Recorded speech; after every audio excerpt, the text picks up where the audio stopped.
Thanks for joining. My name is Inny. I'm an engineering manager working in the CI/CD team in Cash App. And I'm Svet. I'm a software engineer. I work with Inny in the CI/CD team. We're enabling CI/CD across Cash App engineering. Cool. Today, me and Svet will talk about the different attack services within CI/CD pipeline. And we thought the best way to start is to look at what a typical CI/CD pipeline looks like. Hopefully, this doesn't look too different from what you have. So normally we have an engineer committing code to a subversioning system like Git. After that, we go through our usual continuous integration phase, like doing a bit of test, doing a build, linting, and at the end of it, you get an artifact. After that, we'll go through either a continuous deployment or delivery process by using the same artifact and deploy it to different environment. Now, to be really honest to you, Sven, looking at this, it looks so simple to me. Like I've built this over and over again throughout the year. I just can't, I'm unable to see what are the attack servers. So you got to tell me more. It's quite typical to overlook CI/CD as something that can be compromised. However, it's not that simple. We can start with the deploy context. Most of the CI/CD pipeline will have a deploy context at the end, which have access to your production environment. Well, meaning your deploy context has keys to some sensitive production environment and data. The input to deploy context is usually from build context through some sort of artifactory, where build context is downloading the source code and dependencies, builds the artifact and publishes it that. So it means that build context has also impact on what's being deployed in production. Build context by itself has dependencies on internal, external artifactories. And it also sometimes runs scanning tools like security scanning and code coverage scanning tools, which can also be compromised in a way that it will have impact on our production.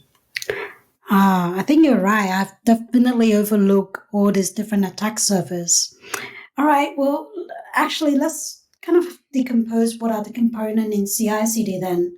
And in my experience, there are three major components. I would say the first one is the pipeline configuration. Known as step, I think most people are quite accustomed to that.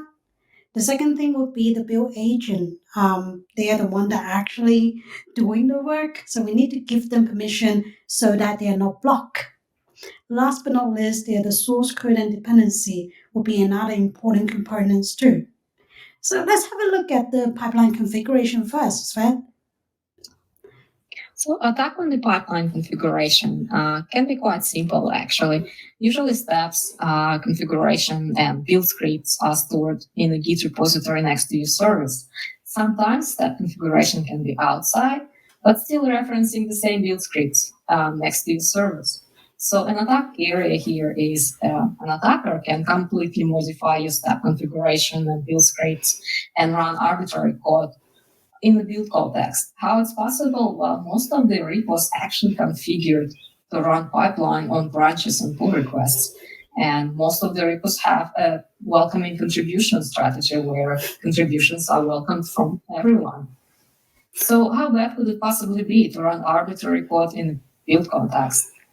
Well, actually, now that we talk about this, I realize there's something that I learned recently.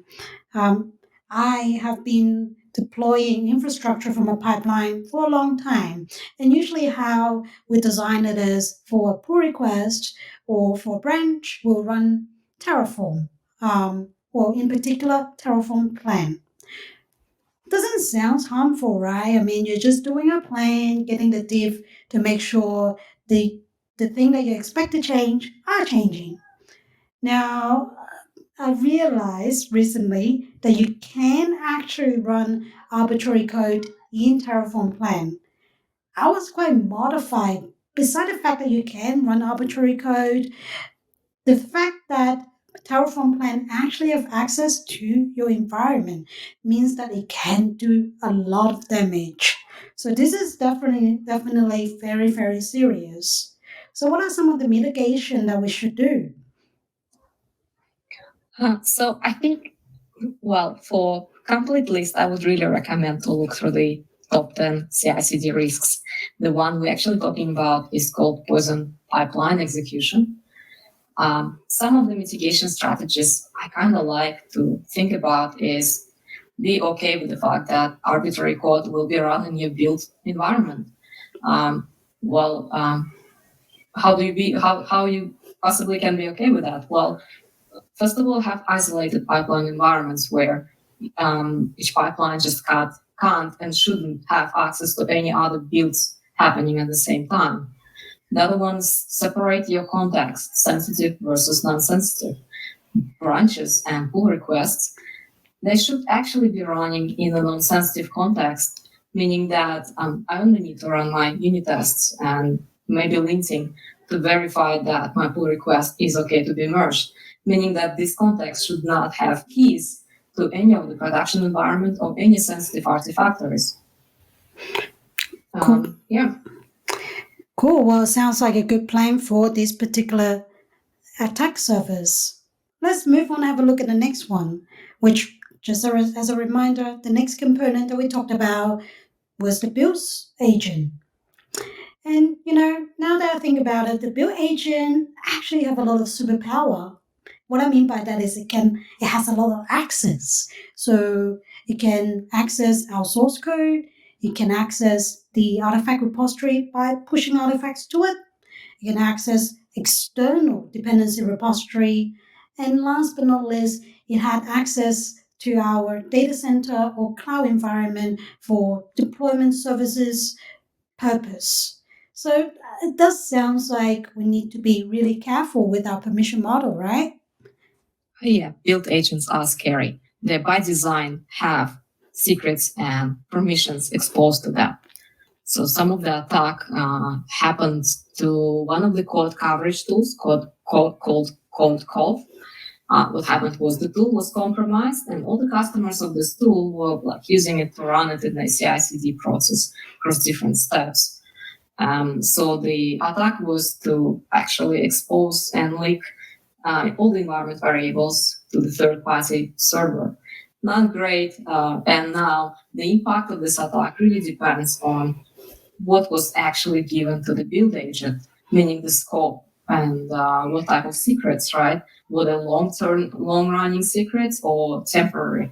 Well, how was the IAM roles, right? Was it IAM roles exposed through the credentials, which are like long-lasting or not? And what was the scope of IAM roles as well? Was it just to do a simple thing, or was it like a God's role in AWS account?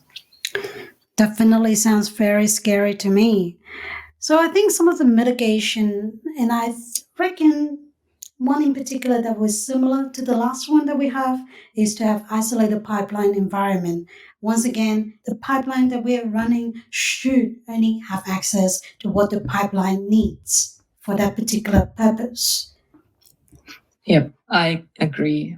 Isolated pipeline environments stands for the principle that we want to reduce the blast radius. We can't possibly remove all the possible risks, but we can reduce the blast radius of incidents happening. To iterate on top of that, the other principle I will introduce is the principle of least privilege, which is not a new principle to security. So when it comes to giving any permissions to the agent, make sure it's only the required ones. Do not give more than it is required. And I think similar thing would go with secret and permission, right? That you will only want to limit the scope to just enough and also making it as short-lived as possible. Yep. Speaking of secrets, secret hygiene needs to be implemented in organizations, meaning prefer short-lived credentials versus long-term. Don't commit your secrets in Git repos. If you do, have a really fast way to rotate that and identify that as well, and things like that. So another attack surface we wanted to talk about today is attack on the source code and dependencies. Some people know it as a supply chain attack. It's quite popular. I'm just gonna give you an example of an NPM, a very highly leveraged NPM package used by so many clients. has been compromised and started leaking secrets from the machines where it's actually been installed and running. So that might happen to pretty much any dependency. It could be a dependency confusion where a new package is declared with a similar name as the most popular one, and people just start downloading it because typos happen. Yeah, as Fred mentioned, this is kind of known as a supply chain attack and have been something that have been really talked about for the past few years. It is a really big topic. It really deserves its own stage. What I mean is deserve its own talk by itself. Having said that, we still love to provide a little bit of mitigation we think you can do as a start to really start thinking about it. And the first one that we have, I don't think is a big surprise, is to pin or version. Avoid using latest. It had happened in the industry that we use latest and something horrible happened. So I don't think this is a very new concept. Having said that, we also added an extra layer, which is to verify the checksum. So although you think that that's what you're downloading, but let's just do a little bit of verification there too. The second thing is the leverage security and dependency vulnerability scan. So it's important to scan vulnerability and on dependency so that we know and we get a better understanding of whether there's anything there that we are like, we are very uncomfortable about. Last but not least, just a little reminder of the Log4j incident. Invest into fast path to update dependencies. So when things like that happen again, hopefully you will be able to update all your dependency easily and quickly. So that we have talked about 3 different potential attack surfaces. That's quite a lot already, isn't it? Like, don't tell me there's more, please. So pretty much everything is compromised, which goes into the components of CI/CD, and it is scary. Your secret service can be compromised. Your secrets can be compromised in a way that you start logging your secrets in a CI/CD output logs, and then you suddenly have to rotate them. Again, we did talk about secrets hygiene. It's some of the basic principles, but it's really easy not to follow them. Your logging and audit can be compromised.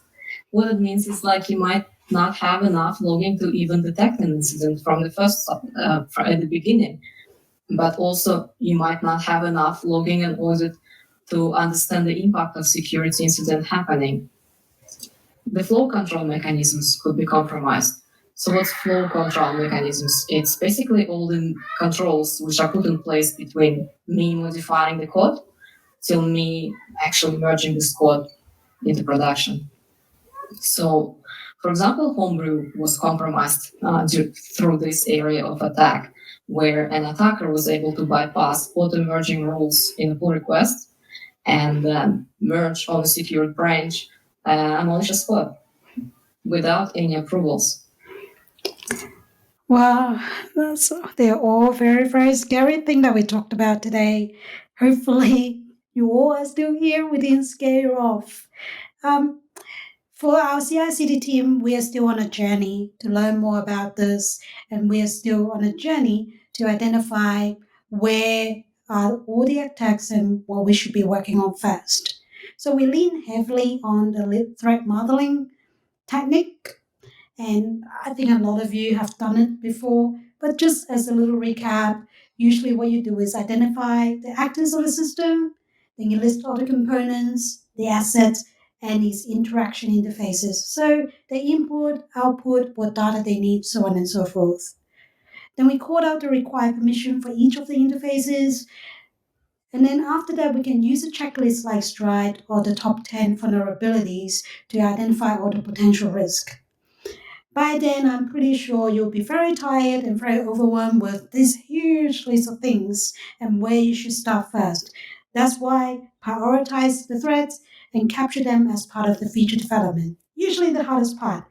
But what we are trying to do is we're trying to build it as a habit. What we mean by that is for every features that we work on, we should try to do a quick 15 minutes threat modeling for the area that we're going to look at. Instead of what we used to do, let's do a threat modeling maybe once a year if we are lucky. So building into a habit, shift it to the left.